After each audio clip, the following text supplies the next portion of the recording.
பாரம்பரிய திருவள்ளுவர் குல வம்சம் பிரசன்ன ஜோதிடர் சுப மாரிமுத்து.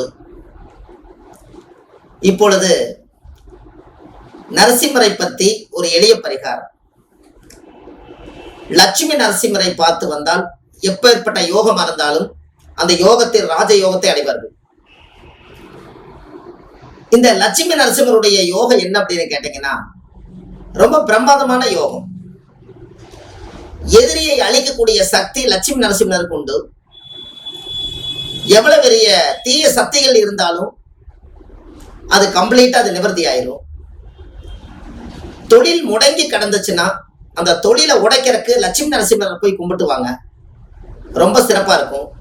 லட்சுமி நரசிம்மருக்கு ரொம்ப பிடிக்கும் 64 எலுமிச்சம்பழத்துல மாலை போட்டு தேங்காய் பழம் வெத்தலை பாக்கு எலுமிச்சம்பழம் கனியெல்லாம் வச்சு உங்க பேர்ல அர்ச்சனை பண்ணி சாமி கும்பிட்டு வந்தா லட்சுமி நரசிம்மருடைய ஆசீர்வாதம் ஒரு மணி நேரத்துல வேலை செய்யும். ஏன்னா அவருக்கு மட்டும் உலகத்துல ஒரு மிகப்பெரிய ஒரு சக்தி இருக்கு. ரொம்ப பிரகாசமா வளரணும்.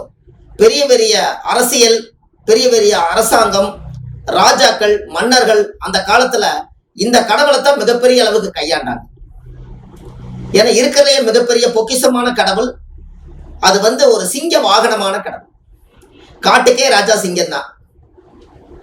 அப்போ இருக்கிறதே வச்சு சிங்க வாகனத்துக்கு என்னைக்குமே ஒரு கோயில்ல பாத்தீங்கன்னா அதிகமா சிங்க வாகனம் வச்சிருப்பாங்க. லட்சக்கணக்கான கோயில்ல அந்த சிங்க வாகனத்தை வச்சிருப்பாங்க. எல்லாமே நரசிம்மருடைய அவதாரம். அதையுமே அந்த லட்சுமி நரசிம்மரை இல்ல வெறும் நரசிம்மரை போய் கும்பிட்டாலும் கூட பிரதோஷத்தன்னைக்கு போய் கும்பிட்டீங்கன்னா ஃபுல் பவர். இது நீங்க செஞ்சு பாருங்க, அருமையா இருக்கும்.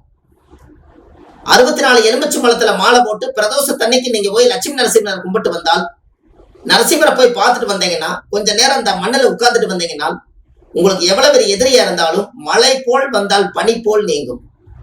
அவ்வளவு ஒரு அற்புதமான ஒரு விஷயத்த லட்சுமி நரசிம்மர் ரொம்ப செய்வார். நான் ஒரே நாளில் 3 நரசிம்மரை பார்த்துட்டு வந்தேன். அந்த 3 நரசிம்மரை பார்த்துட்டு வந்ததுக்கு உண்டான பலாபலன் அப்பவே தெரிஞ்சது. ஒரு 2-3 பேர்த்துக்கு சொன்னேன், இதை செய்துட்டு வாங்கன்னு.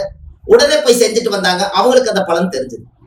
எல்லாமே அனுபவமான உண்மைத்தான் இந்த பதிவுல உங்களுக்கு கொடுக்குறோம். கடவுளை பார்த்துட்டு வர்றதுக்கு யாரையும் கேட்கணுங்கிறது இல்லை. நீங்களே போய் பிரதோஷத்தன்னைக்கு 64 எலுமிச்சம்பழத்துல மாலை போட்டு உங்க ஜாதகத்தை கொண்டு போய் லட்சுமி நரசிம்மருடைய பாதத்துல வச்சு தேங்காய் பழம், பூ மாலை, கல்கண்டு வாங்கி நைவேத்தியம் பண்ணி உங்க பேர்ல அர்ச்சனை பண்ணி 10 நிமிஷம் உட்கார்ந்து சாமி கும்பிட்டு பிரார்த்தனை பண்ணிட்டு வாங்க. நீங்க வாழ்க்கையில ஜெயிக்க பிறந்திருக்கீங்க. நிச்சயமா செஞ்சுட்டு வாங்க. ரொம்ப பிரமாதமா இருக்கும். நன்றி, வணக்கம். சுப மாரிமுத்து.